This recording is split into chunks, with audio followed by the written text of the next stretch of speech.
बच्चों, स्टार्ट करते हैं, इस लेक्चर को कंटिन्यू करते हैं।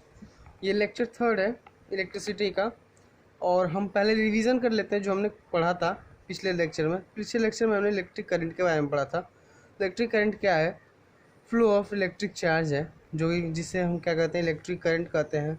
और एक और चीज़, इलेक्ट्रिक करंट फ्लो किस में करता है? कंडक्टर में फ्लो करे तो उसे हम इलेक्ट्रिक करंट कहते हैं। अगर अच्छे से डेफिनेशन को अगर लिखना हो अगर आपको एग्जाम में, तो इलेक्ट्रिक करंट को क्या लिखेंगे?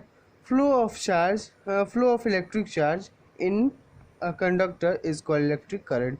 करंट के आपको शॉर्टकट बता दिए थे, शॉर्ट फॉर्म क्या लिखा था? आई लिखा था, चार्ज क्यू, टाइम का टी।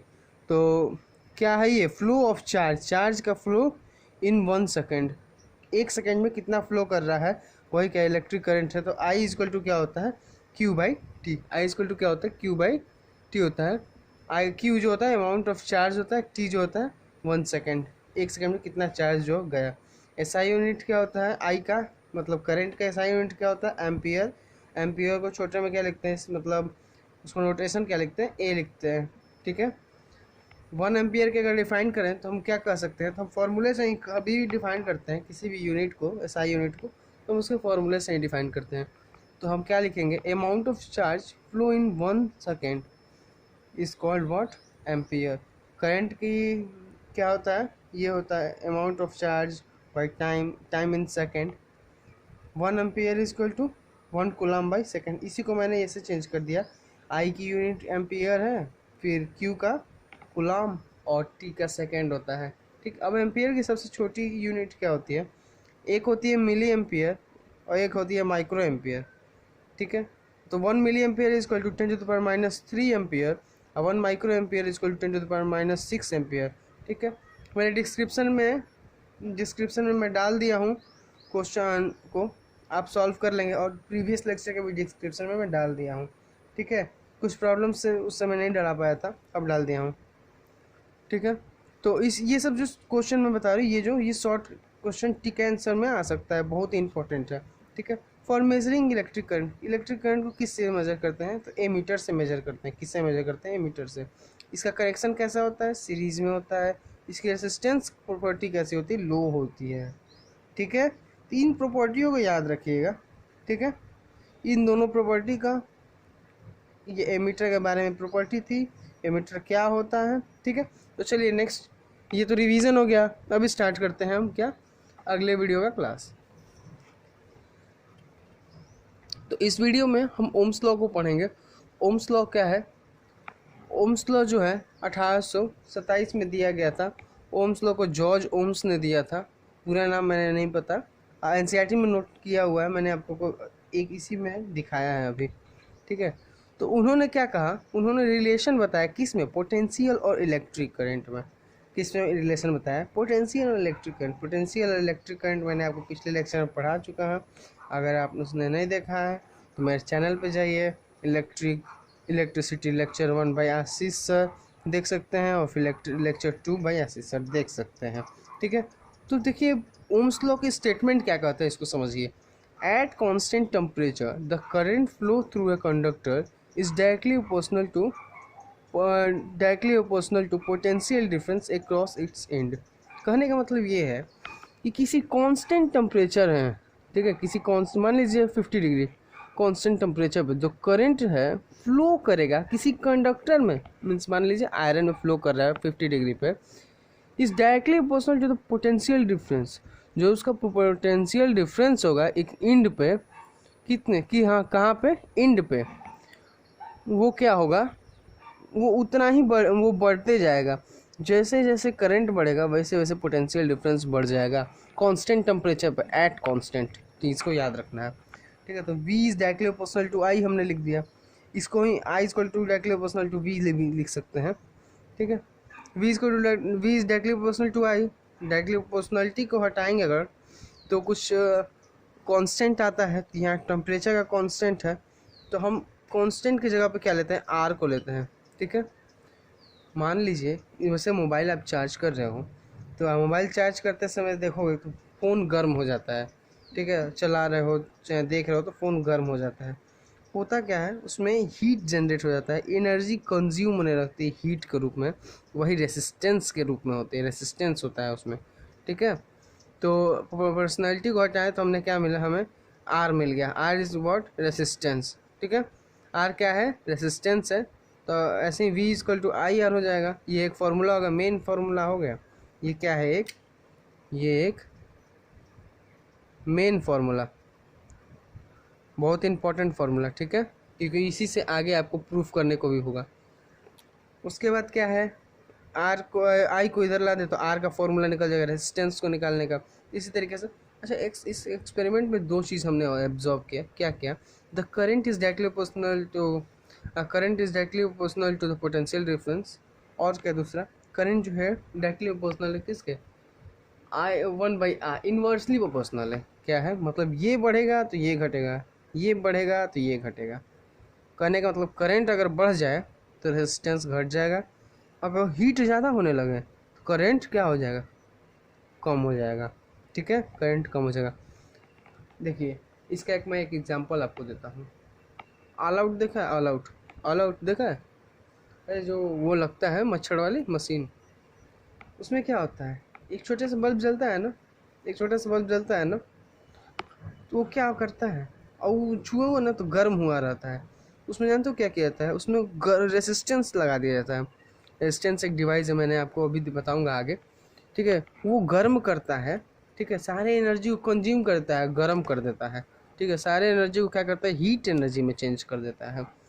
जब हीट एनर्जी में चेंज हो जाता है तो वो वाष्प बन के जो जहर होता है, पॉइजन होता है, वो उड़ता है और मच्छरों को मार देता है। ठीक है, तो उसमें क्या है, करंट जितना ज़्यादा रहेगा रेजिस्टेंस पावर उतनी कम रहेगी, लेकिन करंट कम रहेगा तो रेजिस्टेंस ज़्यादा रहेगी। ठीक है, मान लो खूब ज़्यादा करंट दिया, हाँ, तो रेजिस्टेंस कम हो जाएगा। खूब ज़्यादा करंट दोगे तो, करंट कम दोगे तो रेजिस्टेंस ज़्यादा रहेगा।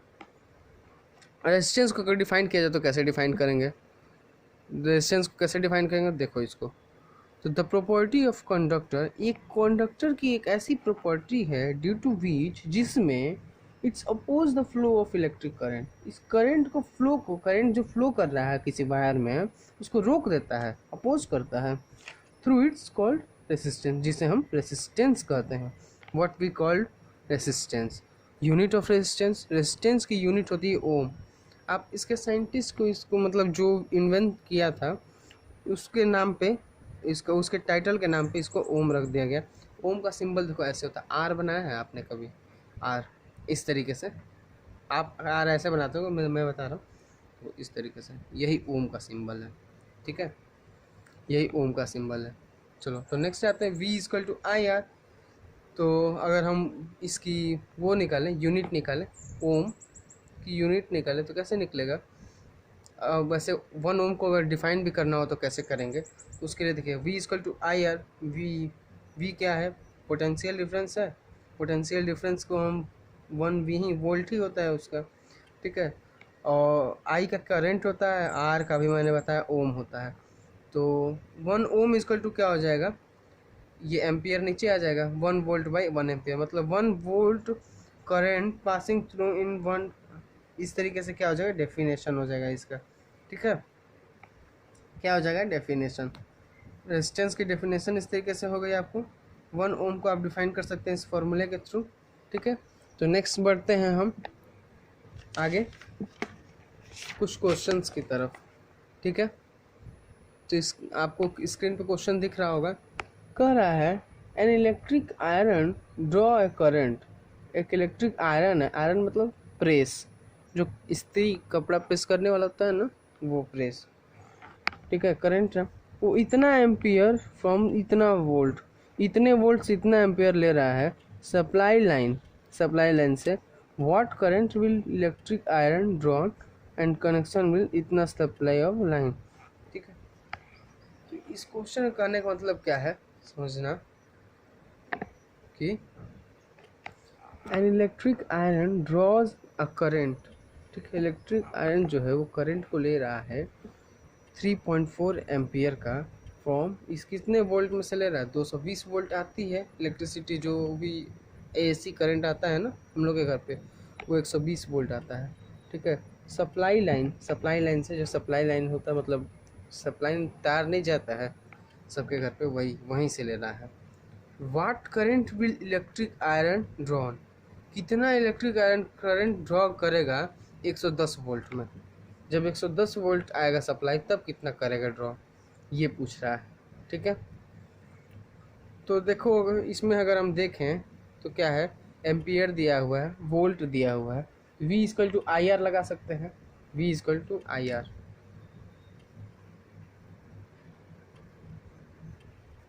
V equal to I R, इसमें एम्पियर दिया हुआ है, वोल्ट दिया हुआ है, रेसिस्टेंस हम निकाल लेंगे। ठीक है, रेसिस्टेंस तो सेम ही रहेगा। ठीक है, उसके बाद इसमें हम क्या करेंगे, कह रहा है व्हाट करेंट, तो रेसिस्टेंस का यहाँ वोल्ट दिया हुआ है, रेसिस्टेंस हम निकालें, रेसिस्टेंस तो सेम रहेगा किसी भी आयरन में ही। हाँ, तो इसमें वोल्ट दे देगा, रेसिस्टेंस पता ही चल जाएगा यहाँ से, और फिर हम आई निकाल लेंगे। देखो कैसे करते हैं।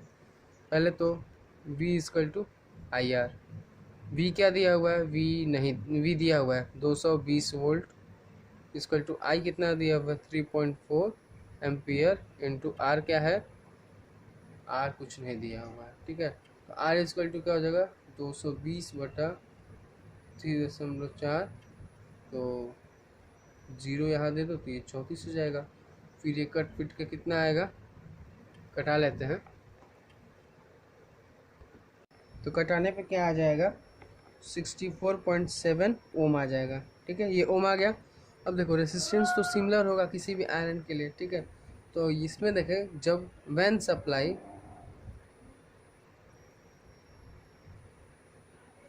110 वोल्ट, जब 110 वोल्ट सप्लाई होगा तो क्या होगा कि 110 volt equal to I into हमको आर पता है 64.7 ओम।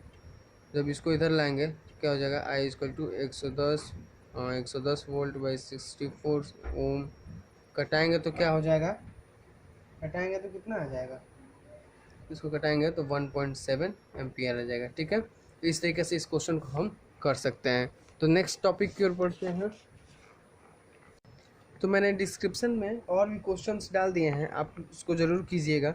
ठीक है, तो एक मोस्ट इम्पॉर्टेंट टॉपिक पे चलते हैं, वो क्या है, factor affected by resistance. Resistance को कौन से फैक्टर जो है अफेक्टेड करते हैं, मतलब परेशान करते हैं।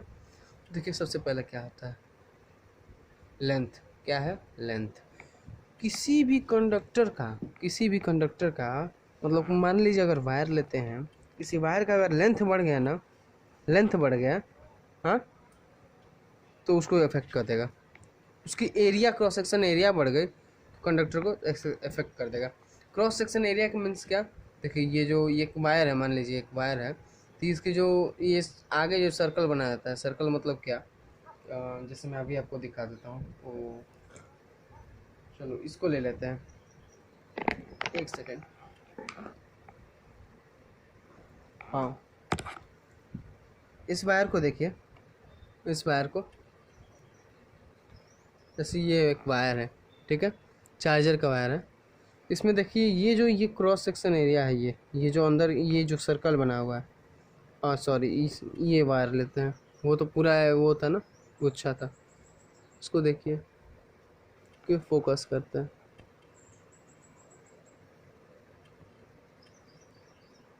ठीक है। ये जो क्रॉस सेक्शन एरिया है इस वायर का, ये जो क्रॉस सेक्शन एरिया है, इसमें जो इतने वायर निकले हुआ है, सर्कल बना हुआ है, ये जो आगे ऊपर से जो सर्कल बन रहा है, ये जो मोटाई है जिसे कहते हैं, यही क्या है, क्रॉस सेक्शन एरिया है। अगर इस वायर का लेंथ बढ़ जाएगा, लेंथ बढ़ेगा तो इफेक्ट करेगा। मान लीजिए आप एक बैटरी से करंट निकालते हैं, मोबाइल वाली बैटरी से करंट निकालते हैं, अपने रूम से दूसरे रूम में ले जाते हैं, तो कितना करंट बचेगा, बहुत कम करंट बचेगा। ठीक है, तो लेंथ का अफेक्ट करता है, क्रॉस सेक्शन एरिया से अफेक्टेड होता है। ठीक है, और नेचर ऑफ मटेरियल, मटेरियल कैसा है भाई, ठीक है, रस्टिंग है तो बहुत कम जाएगा, रस्टिंग से दिक्कत होता है उसको। फिर टेम्परेचर ऑफ कंडक्टर, कंडक्टर कितना टेम्परेचर है, ठीक है, इससे अफेक्टेड होता है। अभी आपको उससे बताते हैं अच्छे से, लेंथ से कैसे होता है। देखिए लेंथ बढ़ेगा तो रेजिस्टेंस बढ़ेगा। कैसे, अगर लेंथ बढ़ा दीजिए तो करंट कम हो जाता है ना, लेंथ बढ़ा दीजिए तो करंट कम हो जाएगा कि नहीं। मान लीजिए एक बैटरी ले लीजिए और उसको दबाइए, तो मतलब उसमें वायर को सटाइए और दूसरे रूम में ले जाइए तार को खींच कर, लंबे तार को खींच के, ठीक है, लंबे तार को खींच के दूसरे रूम में अगर आप ले जाएंगे और वहाँ टच करेंगे, वोल्ट मीटर से चेक करेंगे और यहाँ पे पास में चेक करेंगे, तो दोनों में अंतर आएगा। क्यों आएगा? तो मैंने आपको क्या बताया कि करंट को क्या किया आपने, लेंथ को बढ़ा दिया, ठीक है। तो करंट कम होगा तो क्या होगा, रेसिस्टेंस बढ़ेगा। आपने पढ़ा था ना अभी, आपने क्या पढ़ा कि I is inversely proportional to R, ठीक है। करंट कम होगा तो रेसिस्टेंस बढ़ेगा, ठीक है। तो लेंथ बढ़ेगा तो करंट ऑब्वियस सी बात है कम होगा, ठीक है। इसलिए क्या होगा, R is directly proportional to L। अब due to increasing length resistance will also be increase. Resistance के इंक्रीज होने से ही, मतलब लेंथ के इंक्रीज होने से रेजिस्टेंस का इंक्रीज होना जायज़ है, ठीक है। अब एरिया ऑफ क्रॉस सेक्शन की अगर बात करें हम इसमें, एरिया ऑफ क्रॉस सेक्शन की, तो एरिया ऑफ क्रॉस सेक्शन मतलब यहाँ पे क्या है कि अगर रेजिस्टेंस बढ़ेगा तो क्रॉस सेक्शन घटेगा।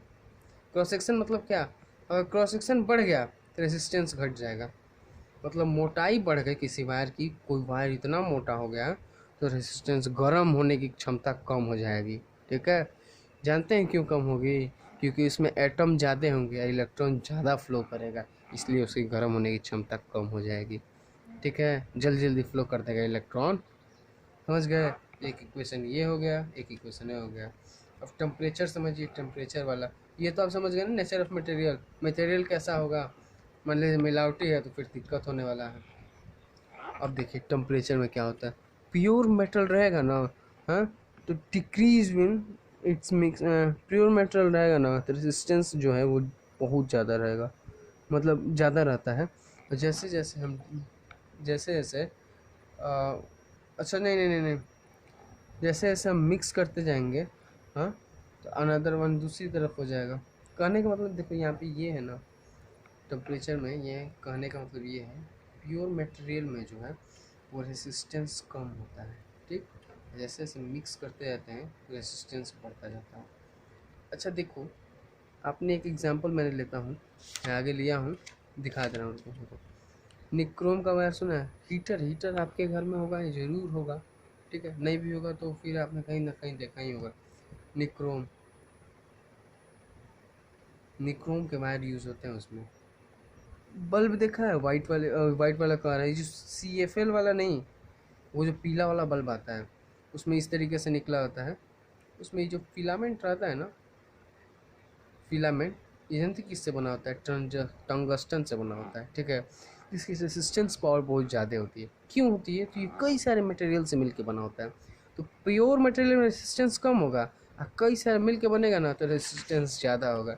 निक्रोमा गर्म हो जाता है, निक्रोमा गर्म हो जाता है ना, तो हीटर हम लोग खाना बनाने का इस्तेमाल कर लेते हैं कि प्योर में क्या होगा, कम होगा, और जब जैसे जैसे मिलाएंगे ज़्यादा होते जाएगा, ठीक है। निक्रोम का वायर में 3 चीज़ मिलाता है, निकिल, क्रोमियम और मैग्नीज, आयरन, ठीक है। 4 चीज़ मिला होता है निक्रोम में, तो उससे क्या होता है, उसमें रेसिस्टेंस पावर बहुत ज़्यादा होती है, ठीक है।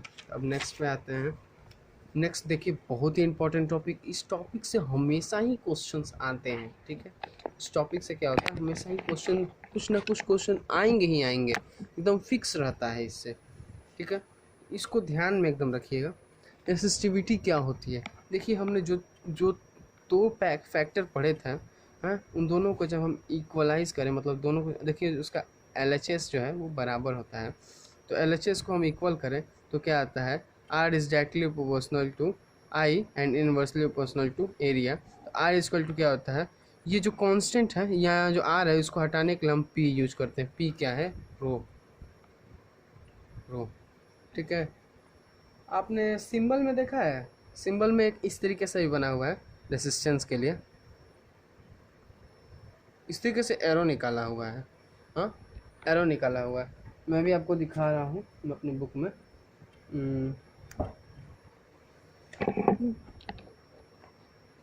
हाँ ये रहा मेरी बुक, मैं भी आपको दिखाता हूँ।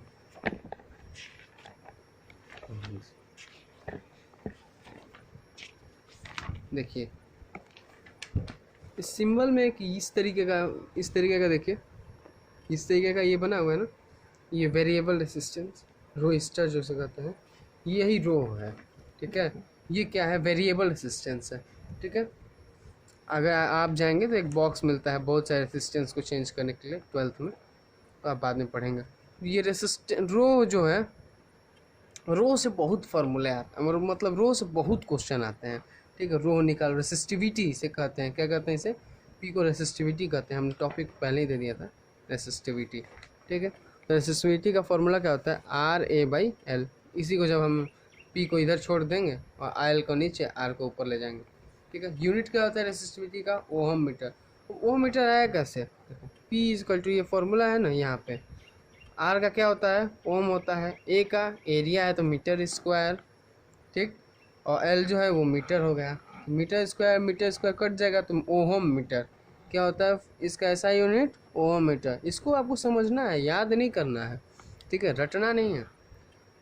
हाईएस्ट रेसिस्टिविटी किसकी होती है, रेसिस्टिविटी सीरीज मेरे पास है, मैं कहोगे तो डिस्क्रिप्शन में डाल दूंगा आपके, ठीक है।